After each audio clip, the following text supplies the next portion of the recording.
Magandang umaga sa inyong lahat, mga kaibigan ko sa buong mundo.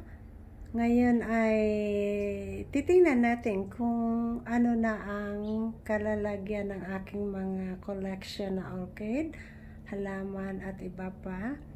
Ito ngayon, nandito tayo sa shade pots ko na nandito yung kasama sa bahay ko, yung may bubong siya.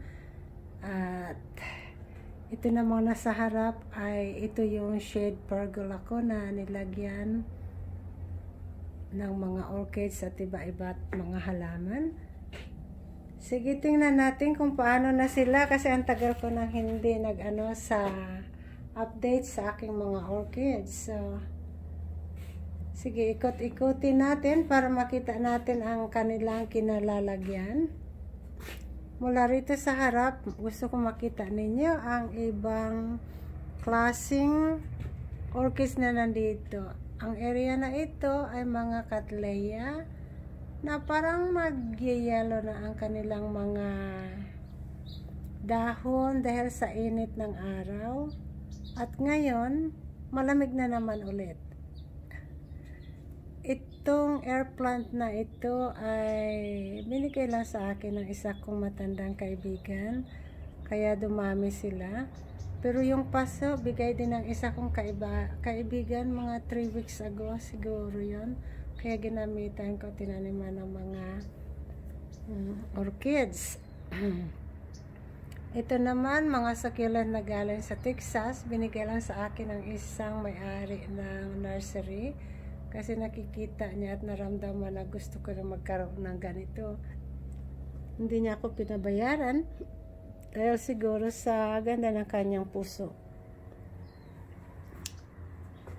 Ito nakikita mo mga halaman na namumulaklak. Ito naman yung mga sinasabing begonia. Maliliit ang dahon pero ito mula na nabili ko hindi na huminto sa pagbulaklak. Ito yung mga snake plant, fortune plant, another begonia, saka yung mga gabi-gabi na mayroon din sa atin yan sa Pilipinas. Ito yung ibang klaseng fortune plant na variegated white. At saka ito yung mga orchids ko na muntik nang namatay noon dahil sa napabayaan.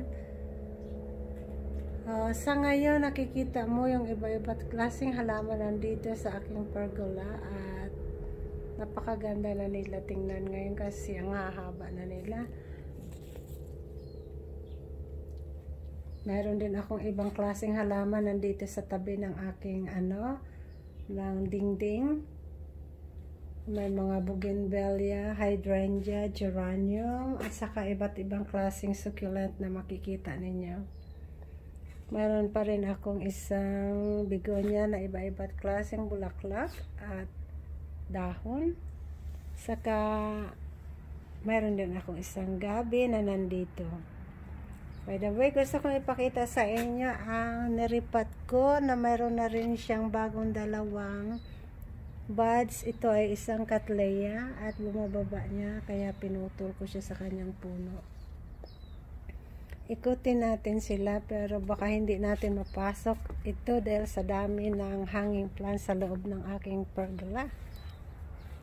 Sa pagpasok natin ganito, nakikita ninyo ang isang halaman na succulent at saka yung dahon na ito green siya dati. Pero dahil sa lumalamig na, ay nagkakaroon na siya ng kulay at ang kulay ay purple. Maganda siya na halaman. Marami ito sa Pilipinas. Ang kanyang bulaklak ay purple din. At saka ito meron din akong succulent na nakalagay dito. At saka ito makikita mo. At saka iba pang klaseng succulent na hindi ko alam ang mga pangalan. Pero dahil sa ganda ng kanilang mga dahon, kailangan ko silang protectionan para sa lamig at init. Ito pa yung isang succulent na hindi siya namamatay sa init at hindi rin siya namamatay sa lamig. Ito naman yung aking apat na phalaenopsis na pinag-isa ko sa isang paso at hinanger ko rin sila. Tapos marami akong mga Australian orchids na Meron din yan sa inyo siguro. Kasi, kung mayroon kami dito, mayroon din kayo sa Pilipinas at sa iba't ibang lugar. Ito yung sinasabi nilang banana succulent kasi kinukumpare nila yung dahon sa beauty ng isang banana at saka ito rin yung large size ng banana succulent. Ito ay mga hanging plants lamang. Ngayon nakikita mo ang mga Cymbidium orchids ko at malalago sila. Ang iba sa kanila ay nagkaroon na rin ng mga spike or mga buds para magbulaklak. Usually, nag-uumpisa silang magpakita sa panahon ng January. Nag-uumpisa na silang mag-open. Oh, ito, hindi ko nakita na mayroon pala siyang mahaba na spike na. So, hindi ko alam ang kulay nito. Baka orange or yellow. Pero kahit ano man ang bulaklak, gusto ko pa rin sila dahil alaga ko. Ayan, ito naman ay mayroon din siyang pinapakitang bulaklak na buds na malapit na rin mag-open. Ito mag-open sila by the month of January. Yung iba naman ay mas advanced din. Ito naman yung mga orchids ko na galing sa iba't ibang nursery. At mahirap silang pabulaklak. Ito may bulaklak ng isang araw. Pero dahil sa lipat ng lipat, natanggal. Maliit lang naman ito. Ang pangalan niya ay Daisy Chain. At mayroon din akong Scamborkia na sinasabi. Ito nabili ko kay Andy's Orchids sa San Diego. Ito namang mga orchids na ganito ay very common dito sa California. Ito ay tinatawag na mga Dendrobium nobile. Maganda sila tingnan pag mga bago pa, pero pag tumatagal kasi ang haba nila natutumba, kailangan talian, pero mga bulaklak niya ay super ganda pa rin. Ito din yung isa kong succulent na nahalo dito dahil sa malamig gusto ko silang proteksyonan. Mayroon din akong mga air plant na sinasabi at ito siya, at ito yung parang buhok na marami man ito sa Florida, pero sa California kailangan bilhin mo dahil wala ito dito. Kailangan alagaan mo siya. Yung sa ibabaw naman ay makikita ninyo ay mga cattleya na bagong bili ko. Mga 3 linggo pa lang sila. Kasama na yung nandoon ay mga Australian orchids yung mga nandoon. Hindi ko maabot dahil sa mataas sila. Kaya siguro maintindihan ninyo. Ito naman ay isang ano bang pangalan nito? Na mag-i-spike na rin siya. Ang taba niya ng katawan.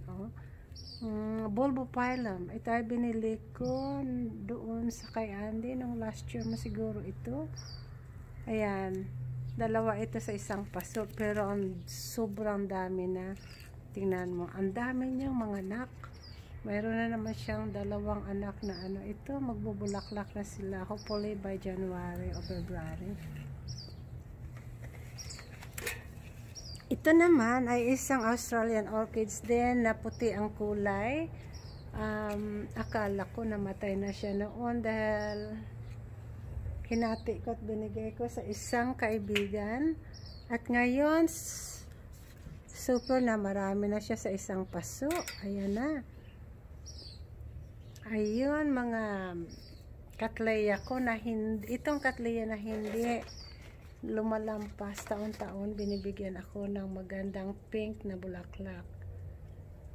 Ito yung pinagmamalaki ng mga Australian orchids na super mahal ang kanilang mga presyo. Kaya pag bumili ka nito sa sa show, medyo minsan parang ayaw mo bumili kasi sayang ang pera, pero kung minsan kailangan mo rin magsakripisyo dahil sa gusto mo rin magkaroon ng ganito.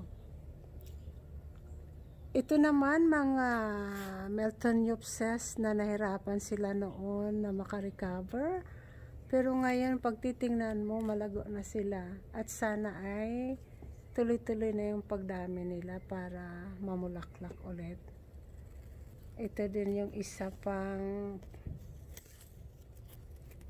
Australian orchids na palagi kong pinagmamalaki. Ay, Diyos ko, mamumulaklak na naman sila. So, makikita na naman natin ulit ang ganda ng kanilang bulaklak. Ito yung Jonathan Dendrobium na hindi ko makuha ang kanyang pangalan at maalala. Pero hindi na bali kasi nandito naman sila sa aking collection. Kasama sila sa aking mga minamahal na alaga na orchids. May banda rin ako na hanggang ngayon hindi pa rin namulaklak. Ang bulaklak nito ay yellow.